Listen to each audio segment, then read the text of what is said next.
is. Yes, it is. Hi. What's up? What's up? We are coming to you today because we want to talk to you about how we are in business together. And we have been in business together since 2000. Right. And we are happy about it. Wouldn't do it any other way. We don't want to do corporate America. We don't want to work for nobody. We just decided this is best for us and this is what we're going to do. And we just made it do what it do. So, Mr. CEO of Toomer Real Estate is here. He's going to talk to y'all a little bit about it. And yeah, I'm the broker, and we're going to talk to you a little bit about it, and we're going to help people who think this can't be done. Because people go, oh, y'all around each other 24/7. How do you do it? How do you work together? How you live together? How you still in love? How you? It's not hard when you respect and love each other. Absolutely. Okay. See, again, you just get her to start and get her going, and the gentleman always follows, right? Mm-hmm. Okay. But we're not going to go into in particular what we do in real estate. Everybody knows what goes on in real estate. What we want to talk about is the fact that we're just a husband and wife team who are just in business together and how we're able to do it. Because so many people go, man, you're together almost 24/7. Can you stand each other? Nobody that happy. Well, yes, we can stand each other. Okay, we can stand each other because because of the amount of time that we've been together throughout all of our lives. We've been together and married once again, as we pointed out last time, for over 38 years, together and married. And we talked about that on the last segment. But yeah, as it related to real estate, Michelle, she first got into it, obviously, in the beginning. And I'll just say, long story short of it, she got tired of her broker taking her money. Tell them the truth. It'll set you free. That's right. And I came from the corporate side, from the corporate side as far as corporate management and so forth. And essentially, we both took both of our skill sets and put it together and decided, hey, we can do this on our own. Exactly. And we've done that. Yes. And it hasn't always been great. It hasn't always been wonderful. When you are commissioned only, there's times when you're going to have tons. There's going to be months where you have none but coming in, right? You have to be disciplined enough to say, okay, we made this. We'll put this over here, and we'll do an investment over here. But you have to still be able to pay your bills and live and still have a good time. But you have to be in control of that instead of just having money, throw it up in the air, wherever it falls, it falls. No, because the next month, you'll be in trouble, right. Okay? And you don't want to be in trouble. You don't want to look up and go, oh, Lord, how are we going to pay for our regular bills? If your bills come to $4,000 a month, you need to always be able to put that aside, right? And then from there, you can look at your savings and look at your investments. So that's one of the things I want to talk about, because sometimes people get a lot of money and it comes at them in a flood, and it comes boom, boom, boom, boom, boom, and they've never had $30,000 in 1 month, right? And so it's overwhelming, and then they just go shopping, and they out in Vegas, and they taking trips. Before you know it, it's gone, right? So yeah, you have to budget. I mean, that's important. But again, we're talking about, once again, is just a family business and how we're able to maintain and do that. And from the beginning, obviously, we didn't jump full force into it. Michelle, as we began the business, I was still working from off to the side, and to the point where we could afford to truly come together and live off of our savings and be able to run our business. Right. Okay, so we encourage people out there, don't give up. Don't give up. But I personally, I think one of the best persons you can work with, of course, is your spouse. Okay, because you're going to always be on the real, because you know your bottom line, and you know you know your expenses. You know your bottom line. We know. we absolutely know. But we've been doing this for quite some time, and we wouldn't be. I'm gonna have to say it. We wouldn't be as successful as we are with it unless we obviously enjoyed our time together with it. Exactly. Okay? Exactly. And so when we're talking about first starting a business, a lot of people think, oh God, I got to borrow all this money. We decided, no, we're not going to borrow a bunch of money. We're not going to be in debt. We're not going to add more stress to stress, because it's stressful to start a business on your own. Right. My husband was in the military, then he went in corporate America, and I have to brag again, he ran 28 Walmarts, the optical departments of the Walmart. He hired the doctors, he hired the staff. We hardly saw him, but that was some money that we were able to take care of our personal bills and then put some money aside, okay? I went from school teaching, which makes nothing, loved it, but it makes nothing, to selling real estate, and I sold and sold and sold and sold, and we saved that money.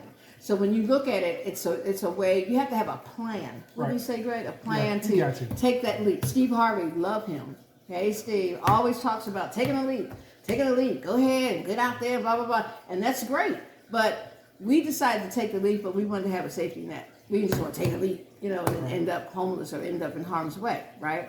And so what worked for us was a plan, a strategic plan. And then when we got comfortable, then we took the leap. Yeah, because alongside with that, obviously, we had a child, and we were trying to raise our son at the same time, and obviously the expenses of a child going through, grade K all the way up to 12th grade. I need. Gimme, right? Exactly. So, once again, there was a lot of expense to that. So you have to properly plan through the entire process. But with that being said, with businesses, it kind of come and go. So you have to put yourself in a position where you got to be prepared for the not so good times. Exactly. And the other thing that I think is really important, which is what we did, is you have to have other streams of income. So when we first started our business, Greg was still working. I was selling, but then we also taught real estate courses, and then we opened a school where we taught continuing education classes, and we would put those classes on the day that Greg was off, so we can go do it together instead of me going out there by myself.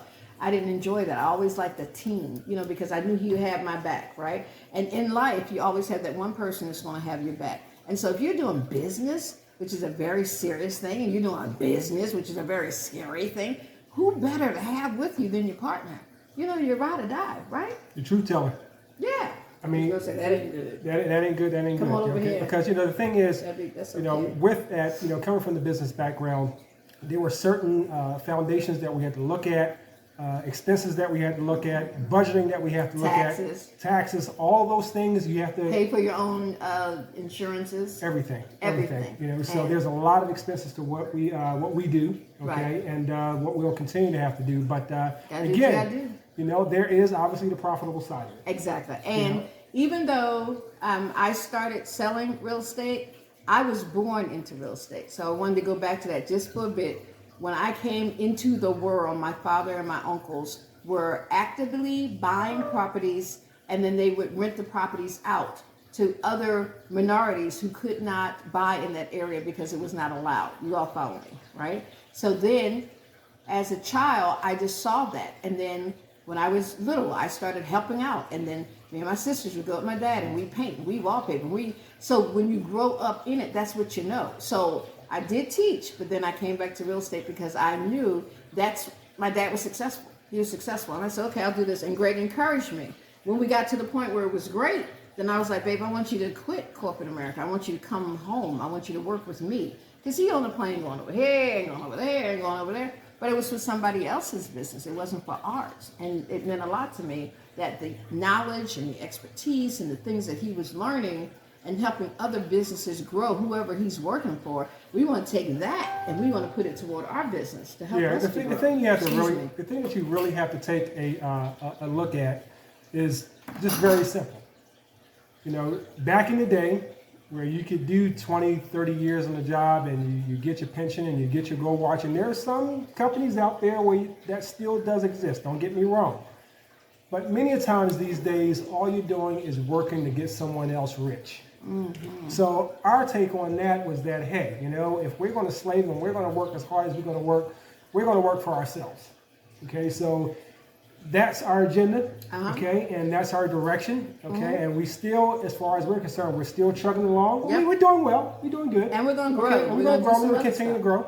But again, we have made a commitment, okay, and the commitment was to run our business, be fiscally savvy, okay, and enjoy what you do. Yeah, take a break sometime, enjoy something. Enjoy what you do, but you got to have a passion, but you have to have a passion in anything you do. Yeah, you have to love it, trust me. Yes. Because if you don't love it, you may not be successful because you don't want to talk about it all the time. You don't want to think about it all the time. We talk about and think about it so much that we probably get on each other's nerves. I go to Greg, can we just watch a movie? Or he'll go, Michelle, can we just go out to dinner and not talk about real estate? Because there's so many different facets, right? You can wholesale, you can rent, you can lease, you can buy land, you can build a community, you can just do all this stuff. So there's always something to talk about. And that's what gets me excited because there's always some other avenue. You know what I'm saying? that's been created that you can do. And so if you're not passionate about it, it's difficult sometimes, because sometimes it's like, I'm just doing it for the money. Can I ask you a question? What? Did you just take my cup? Yep. Because what's yours is mine. What's mine is mine. Okay, all right. I love that. I'm doing this. I'm like, where's that at? No, Okay. mine was, you didn't put enough in my cup. It's your fault. Because my cup was on E. So I had to take your cup. I don't even want to talk about what's in your cup. All right, so once again, we encourage you, okay? We encourage everyone out there, okay? Work your best, try your best, but if you can go into business for yourself, that's what it's all about. Okay, and I have one more thing. I know I play around a lot. I do play around a lot. But one more thing I wanted to say is, do you guys remember when the mother and the father worked the land, and they grew all their food, and then the kids were there, and the kids helped with the land? And I used to watch programs like that, and I remember when my grandfather, I was real tiny, I heard that they did that. But it always meant a lot to me, because it meant that the family stayed together. They worked together. They made money together. And then I wanted that. I didn't want Greg over here in corporate America. I'm over here at school. I just wanted us all to be together. 3 peas in a pod. Hey, Austin. So that's our son. So he'll be doing real estate with us. But he's into some other stuff right now. So good stuff. You know? All right. So anything else? Nope. Well, okay, so that is our segment this week with Time with the Toomers. Once again, I'm Greg Toomer. This is Michelle Toomer over here. If you want to continue watching us, we enjoy what we do. Please hit like and subscribe. We would greatly appreciate it. And that's about all we have. So once again, signing off. Mwah. Love you. Okay. And we'll see you soon. Okay, peace. Take care. Bye-bye. Bye. All right.